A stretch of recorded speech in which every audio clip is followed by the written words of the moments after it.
along with Swordsman Kirby. And yeah, so I can just do a countdown, and yeah, go ahead. So it'll be 3, 2, 1, go. So, the premise of this game is that you're this guy Noobow, and you're just going to be walking around there throughout each of like the 5 levels. I guess there's actually like 4. There's going to be a series of these little blocks and stuff like that you have to pick up and set down and things like that. And the first part, it's really basic. It just kind of introduces you to the core mechanic. And then later on, they get a little more sophisticated, and you get introduced to some cool, you know, narrative plot points and stuff.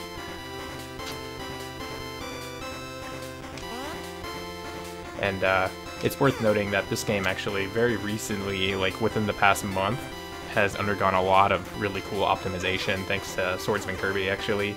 At SGDQ, we kind of got talking about this game, and I was kind of explaining some of the points of it that I found to be the most interesting, that being like optimization of, you know, the smallest movements and stuff.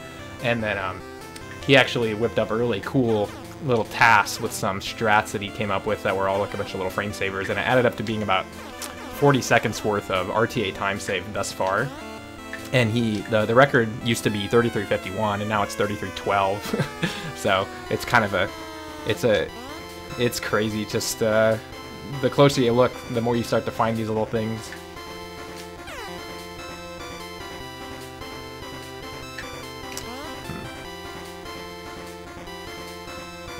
I don't think I'm picking up SK on the mic. Oh, hi. Oh, hey. I saw your little circle and I was like, oh no, what's going on? So, yeah, just all of these little like turnaround animations, like minimizing that as much as possible, stuff like that. Yeah, like you said, it's every single little movement, you know, costs a certain number of frames, so you want to be able to just make sure you're maximizing your efficiency there. This level actually is interesting. It's one of the longer ones, and there's a couple like little cycle skips that can be a little difficult. The nice thing about this game is that you can buffer a lot of inputs, which makes some cycles pretty easy to catch if you just kind of know when to hold your inputs and stuff. Yeah, so this is one of the first levels that introduced a lot of ladders. You can actually start climbing the ladder like half a tile away from it, and Noobow takes like 14 frames to walk half a tile, so there are like, I don't know how many ladders throughout the run. I want to say there's upwards of like 40 or something. Yeah, so all of that really does add up. And there's a lot of really minute things, like for that stick and the wolf, it's like you want to throw the stick as close to him as possible because the animation actually ends as soon as the stick leaves the screen, so just keeping all these little things in mind. And it was, yeah, a while back, ladder warping was something that I had a kind of a rough concept of, and that I'd been aware of, but I didn't know the hard facts in terms of frame counts and stuff. So it's really cool to actually see like the impact it makes. And you can see examples like when I approach from a half tile away, he'll kind of snap right onto it, and it saves about a half tile's worth of movement.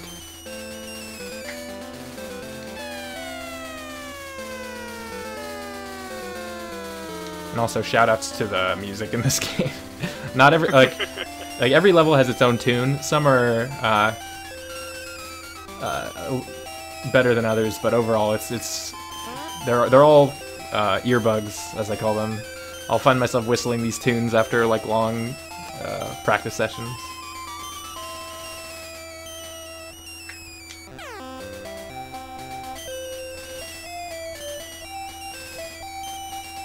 And other little things is like you want to make sure you pick up these items from as far away as possible. Most of them you actually don't have to be flush against them to pick them up.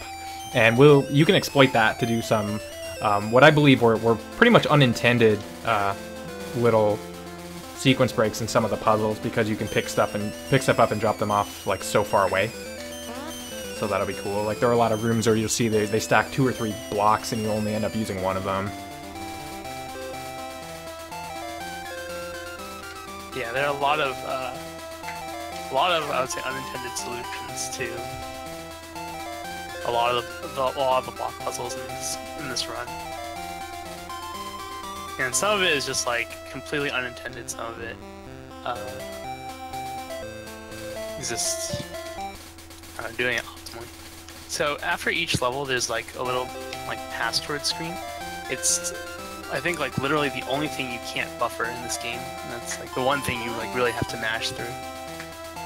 Yeah, so usually like you'll see me like mash for like a half second, and then I'll just hold the pause screen during a lot of the dialogue stuff. Someone in chat asks, are there enemies in the game? For the most part, not in the context of gameplay. Like, there's no enemies that you have to run the risk of like harming your run or your gameplay. Mostly, it's just there are obstacles and stuff that you have to account for. But yeah, in the classical sense, no. Oops, that's bad. That's funny. You press B for some reason. It was because I pressed B, yeah, which is interesting. Yeah, I guess it has different properties depending on which input you do.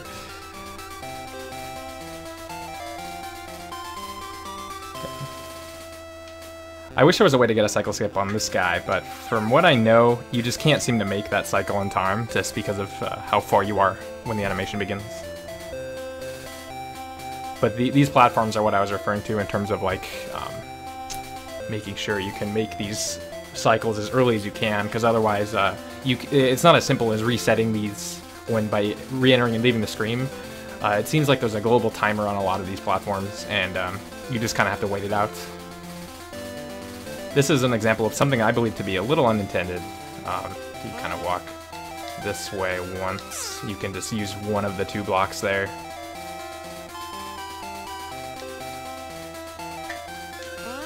This puzzle, I think, is one of the most trivial. The solution is on the same screen. You just give the squirrel his little acorn.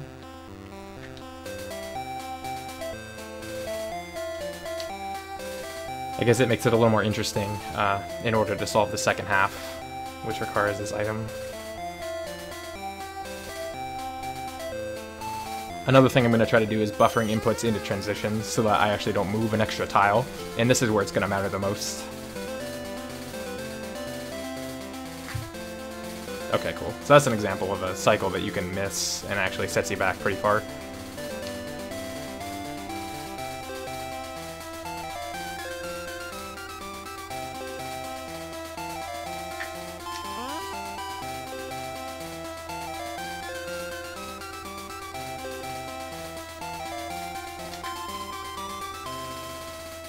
I think the charm of the casual experience with this game is you'll find these items, and the purposes of them at the beginning are not entirely obvious.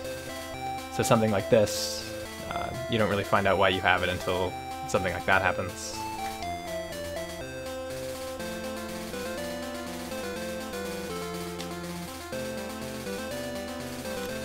This is one of the trickier optimizers. I always try to grab this. I think it is like a 7-frame window to buffer that input because of the walking, but sometimes it's easy to take one step too far.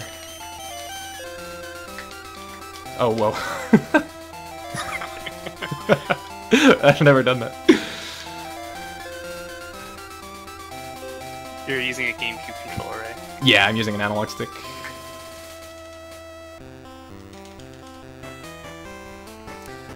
And this is, I think this level, in terms of narrative, is one of my favorites.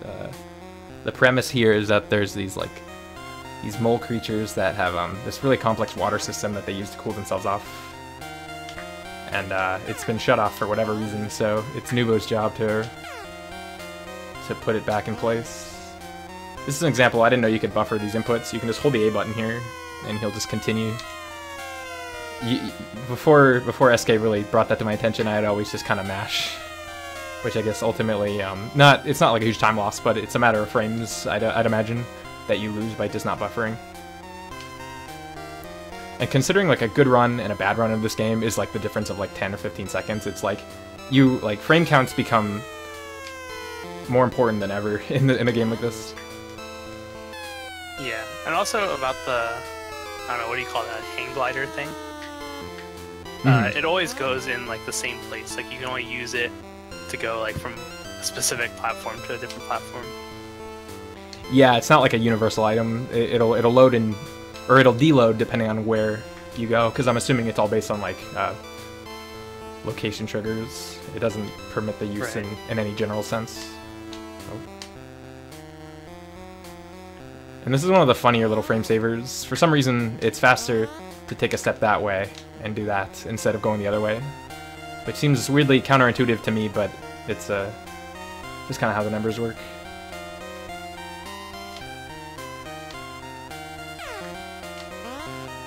And yet again, this is a mysterious item that I won't reveal the purpose of. Yeah, so about the solution there, like why he needs to turn around to grab the bucket, there's like a different like priority for grabbing things. So if like the bucket and this thing that he grabbed are right on top of each other, Noobow will always grab the bucket. So that's why the bucket has to be like carefully placed to the side in order to grab this heart-shaped thing. And I'll actually use that to my advantage to solve some puzzles a little faster by exploiting the fact that I can set down an item in kind of the same tile, and then when I pick up again, it actually will he'll pick up a different item. Yeah, so right there, the heart-shaped thing has a lower priority than the block, so that's why he can just place it down and then immediately grab the block.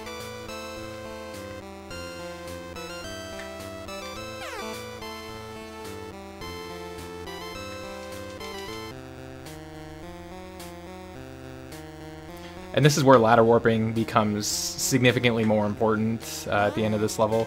This is where about half the ladders of the entire run are used. Also shoutouts to arguably one of the more mundane puzzles in the game.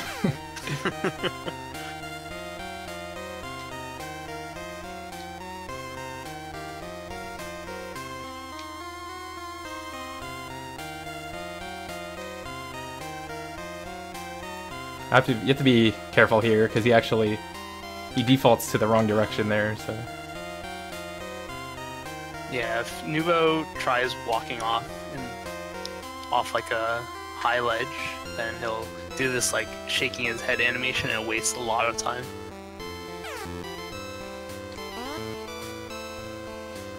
And the tile warping works for pretty much all like all like interactable items. So what I was trying to do there was starting the animation a half tile before I'm actually flush with the breakable block. And this is an example of kind of just the weird way that Noobow picks up and sets down things. You can actually omit the use of one of these blocks.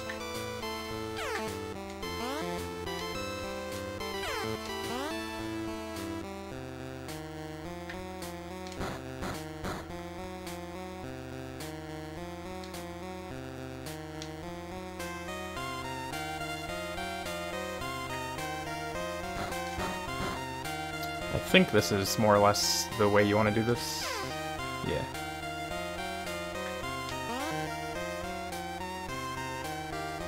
I like to look for it after he climbs the ledge, but it's all the same.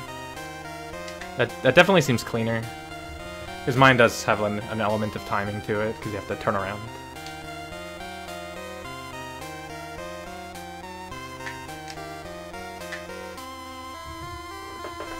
I like how the water is black in this palette. Yeah, this palette is kind of gnarly. The main reason why I like this one, though, is just for convenience, because interactable items do receive a different palette, so...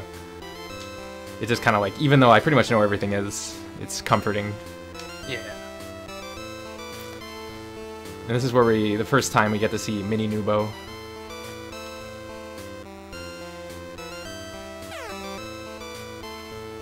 And the animation, like, interrupt actually becomes a lot more obvious when you're this one, because you see him snap, like, pretty far. As a speedrun, this part's actually a little nerve-wracking, because I've ended more good runs to this part by just taking the wrong direction than I'd like to admit. I've missed that switch above you right now many times. Yeah, because that's the first one where it's like, it's really out of the way. So it's easy just to keep going. Oops, like what I just did.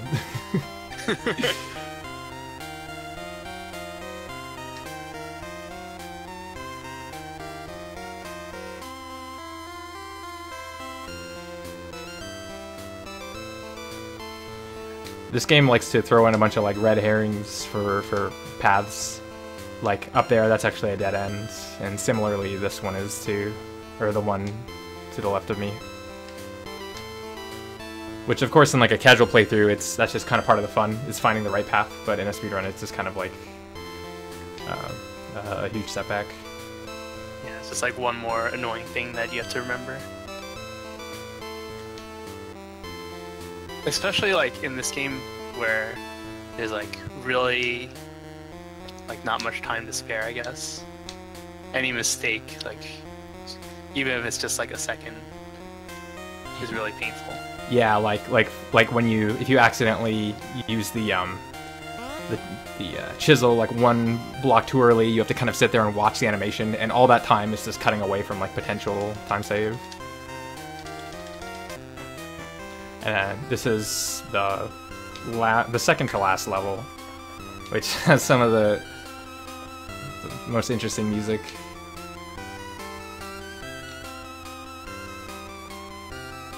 I think the premise to this level is actually kind of cool. Like you're kind of for the first half at least, you're kind of working towards a goal of collecting these items, and then from there unlocking the second half.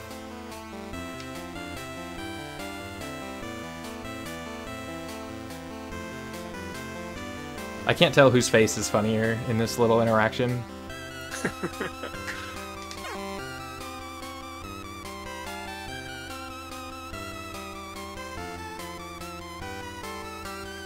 Did you ever happen to get the numbers on the actual like pixels per second that Noobow does? I don't know about pixels, just half tiles, I guess. Yeah, I guess tiles is a more logical. Yeah, it's just 14. I think like turning around is like 18, and so given the choice to walk 2 tiles or turn around twice, walking 2 tiles is a little bit faster.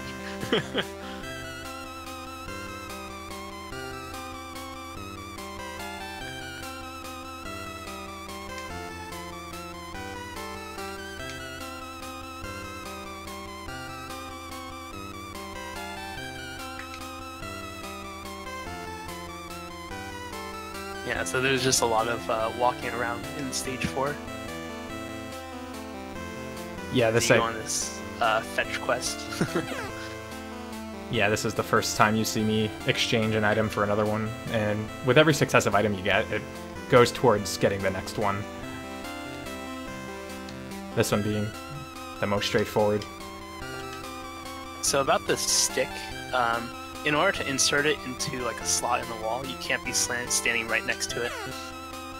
So you have to be standing half a tile or 1 tile away from it. Mm-hmm. And specifically that instance of it, I have a tendency to always kind of move 1 half tile too far, and then you have to actually backtrack a little bit. Because it's like right on a screen transition.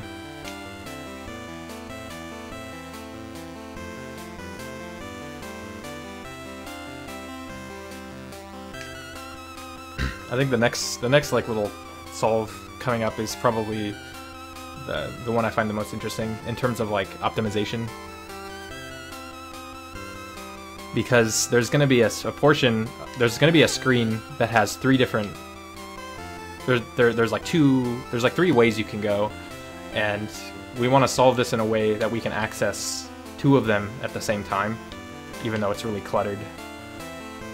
So, using a very particular way of doing this area. Oops. And that's an example of priority too, where once the bottom block went down, he went for the pickaxe.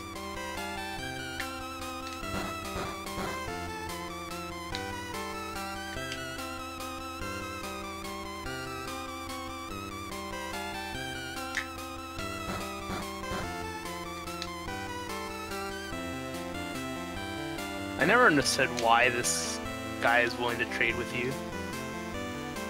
Yeah, I don't see the logic to why he would desire that item. Also, not really sure why he just kind of vanishes in the thin air. Yeah.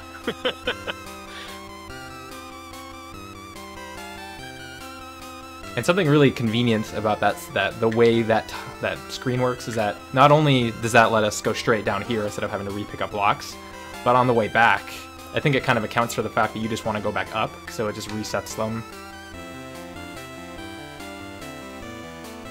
Yeah, glad you don't have to rebuild that. Yeah, because that terrain is really awkward for picking stuff up and dropping them. You can actually kind of make that area untraversable depending on how you set down stuff.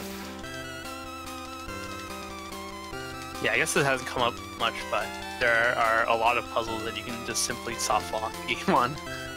Yeah, there's like a really easy set of inputs you can do to reset the level, and I think they did that because part of the challenge is that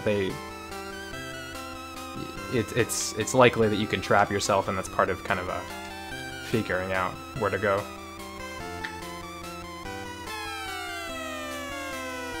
Yeah, so this looks like some complex maze of clouds and stuff, but really the most straightforward way is the only solution for this. There's a couple kind of fake outs for some ladders that don't really do anything, but yeah, for the most part it's you have no choice but to use the hang glider.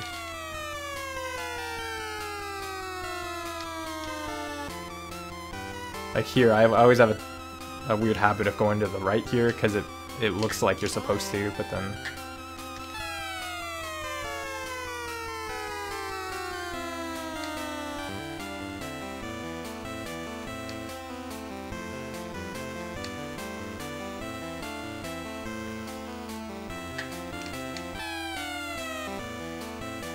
you can actually initiate some of these animations from really far away, from a whole tile's worth.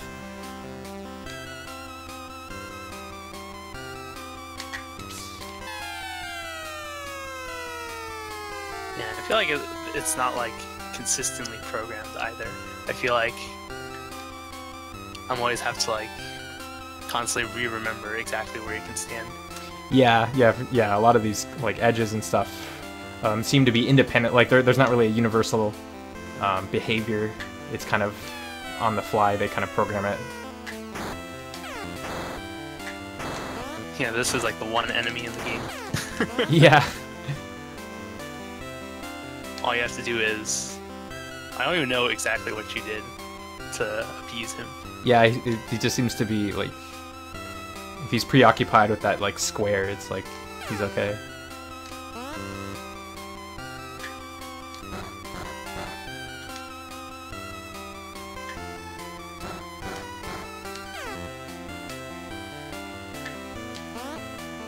It's funny how when you buffer dropping some items out of animations like that one, it always moves it up a tile above you. Yeah. Also, if anyone can explain the logic behind this, be my guest.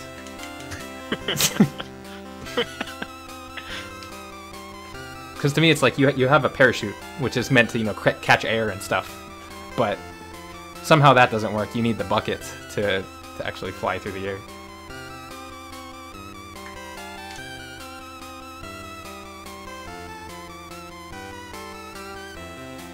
And this is where you just kind of have to cool off the sun a little bit.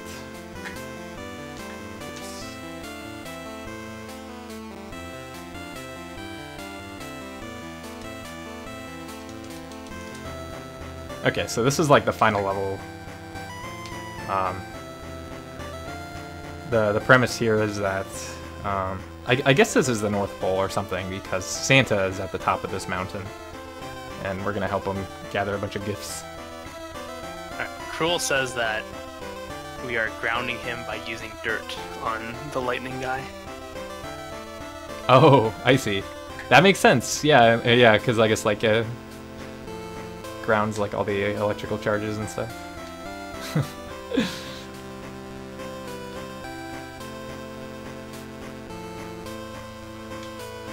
And these angels here kind of block paths that we will eventually take, but the gimmick to this level is that to unlock areas, you need to collect these presents. And you'll see why, because then they kind of fly up. I While think this part seems kind of non-linear, really there's only one order of doing things, just because of the angels blocking your way.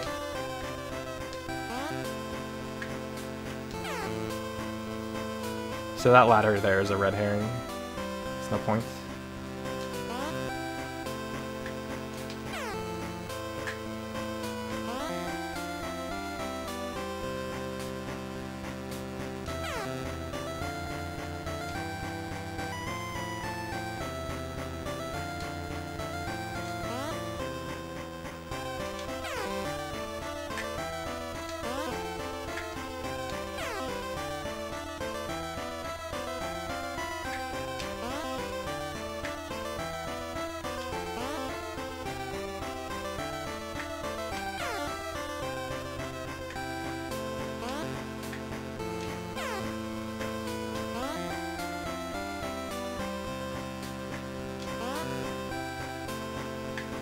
Yeah, some of the optimizations for the block puzzles use like the tiniest things. Like for example, when Noobow climbs down from a block, he'll always be facing it after he climbs down. So in one of those puzzles, you can save like one turnaround animation.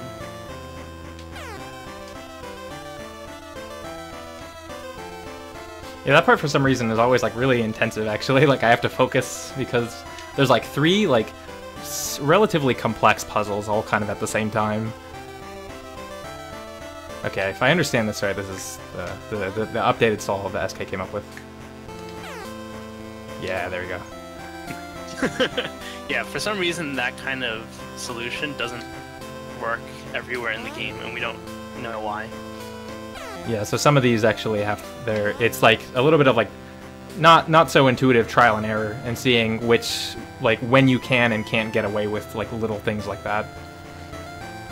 Someone in chat asks, why can't the angels just get, I guess, the presents to begin with? Oh, if only I knew. It'd save a lot of time on this level.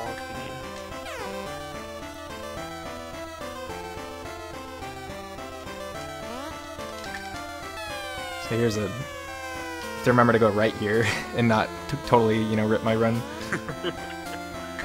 Which I've done so many times, and it's like, you'd think after the first time you'd never make that mistake again, but... Oh, hello. There we go. That was so weird. Wait, what is that? I was trying to press A, and I guess he only accepts B when you do that part. For dropping. Oh, okay. That was weird. Alright, since the chat really likes Wii's, this next part will have quite a few in succession. Once again, exploiting the priority there with the item drops. But yeah, that's true. This part is like pretty much you hold A for like 10 seconds straight.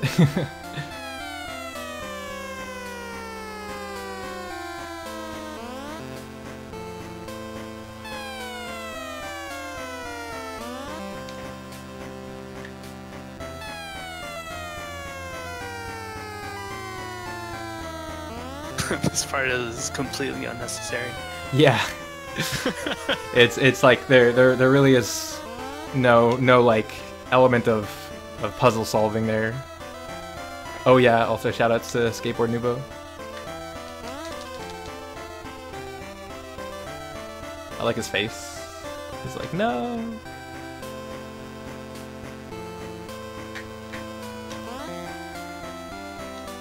I think the ladder down there, actually, the only purpose that's there is to reset the screen if you were to hypothetically drop that block down the pit.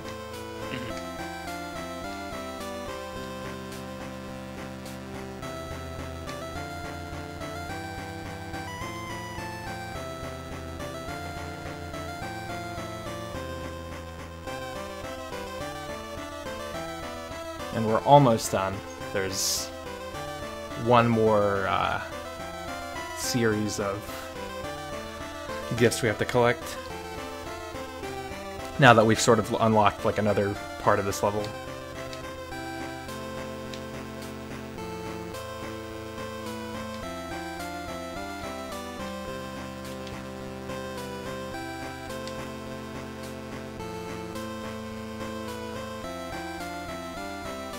Time for a sick sequence break. Yeah, I love that this game ends with one of the coolest sequence breaks in the whole game. Or are you referring to dropping the pickaxe on top of the block, or? Oh yeah, I'm talking about dropping the pickaxe. Yeah, this one's pretty sick too. I definitely don't believe this was intended, but it makes this, oh, Lord, it makes this area so much more convenient because you don't have to worry about picking up and dropping that item. Yeah, so actually, if you bring the pickaxe or whatever to this room with the blocks here, it actually lags the game really hard. I don't know why. I guess there's like a ton of interactable sprites on screen. That's funny. I guess I'd never done that. I had no idea this game had any reason to lag. Yeah, I don't know. It's just like that screen that, like, for some reason just lags a ton if you bring the pickaxe. There's like one extra sprite and it goes like half speed.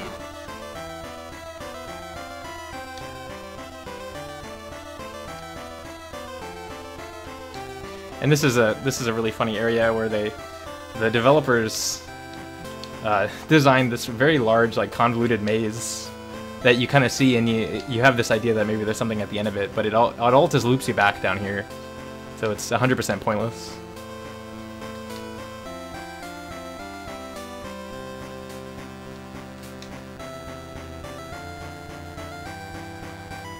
And for whatever reason, the last two presents are actually positioned like right next to each other.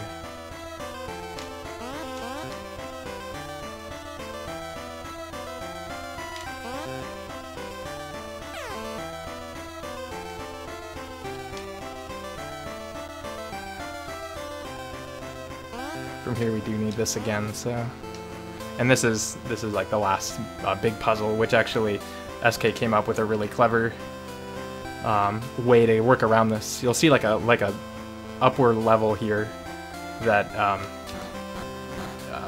has a ladder that makes it accessible, but we don't actually need to go there. We can just do this instead.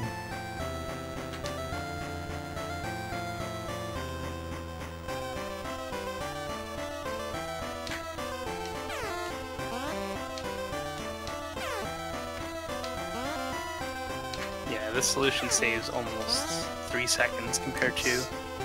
I messed up. Wait, actually I don't know if I can do this anymore. That should still work. Oh, you're right. Yeah, we're good. I thought I screwed up there.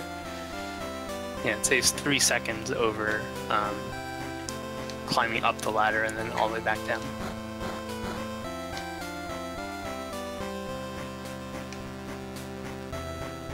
Alright, now all we have left to do is go back to Santa, climb up all these ladders.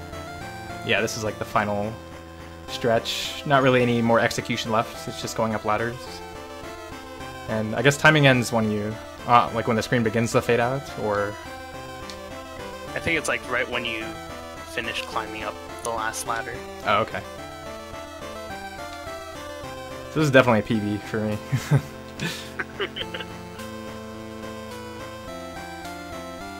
My previous PB was 33:51, so I think I'm cutting off maybe 20 or so seconds. And time. Nice. 3333. Yeah, lots of threes there.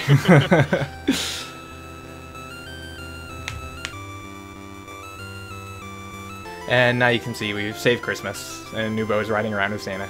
It's good times.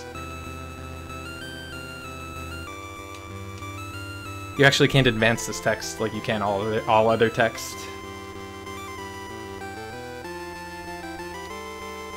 And the big reveal is that at the end that Noobow was having a dream and he wakes up and his family's all there on Christmas morning. Or that's at least what my understanding of the ending is here.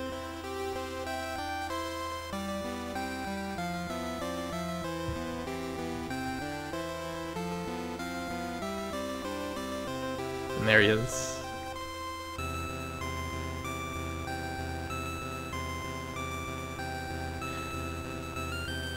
So basically, I'm gonna stay on here, and I'm gonna reboot my flash drive, or my flashcard, because I'm going to be playing Kung Fu Master pretty much right now.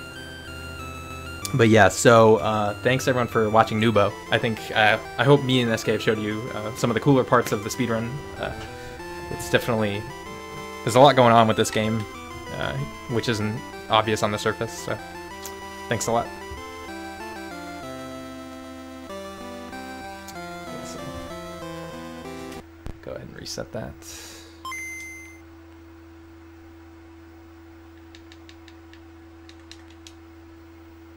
Oh yeah, and thanks SK for providing co-commentary there. No problem. Good luck with the rest of your runs this marathon. Thanks. Yeah, same to you. See you all.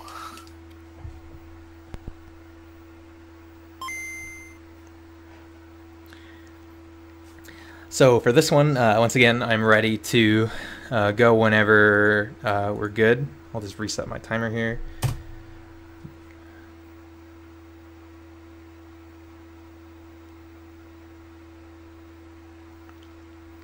This is going to be an easy mode run. Kung Fu Master is pretty straightforward. If anyone's played any of like the Spartan X games or the game Kung Fu for the NES, it's really similar mechanics. It's just jumping and kicking and punching. And a lot of the speedrun optimization comes from just kind of keeping your character moving forward without getting caught up by both enemies and bosses and stuff. I think we're just chilling here waiting for the green light.